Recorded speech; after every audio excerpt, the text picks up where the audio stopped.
Viral di media sosial sebuah video yang memperlihatkan seorang oknum anggota DPRD Minahasa Utara digerebek istri di dalam mobil bersama wanita lain, diduga selingkuh.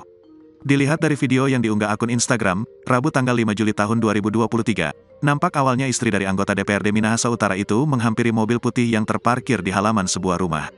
Sang istri yang mengenakan baju berwarna biru itu kemudian mengetuk-ngetuk pintu mobil tersebut yang awalnya dalam kondisi terkunci. Tak berselang lama, pintu mobil itu dibuka oleh sang istri. Ia pun mendapati suaminya itu sedang berduaan dengan wanita lain di dalam mobil tersebut. Oknum anggota DPRD Minahasa Utara yang diketahui berinisial FR itu digerebek sedang berduaan bersama wanita lain berinisial IPW. Disebutkan pula, peristiwa penggerebekan tersebut terjadi di rumah wanita yang diduga merupakan selingkuhan FR. Sementara itu, Ketua DPRD Kabupaten Minahasa Utara Denny Lolong saat ditemui wartawan menyebutkan jika dirinya sudah mengetahui video tersebut.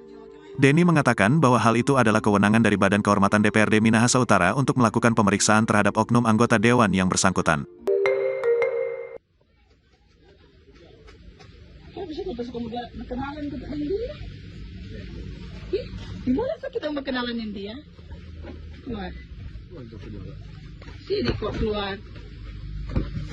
Ih, dia bela dia perempuan. Keluar Pak Sai. Terima kasih sudah nonton. Jangan lupa like, subscribe, dan share ya.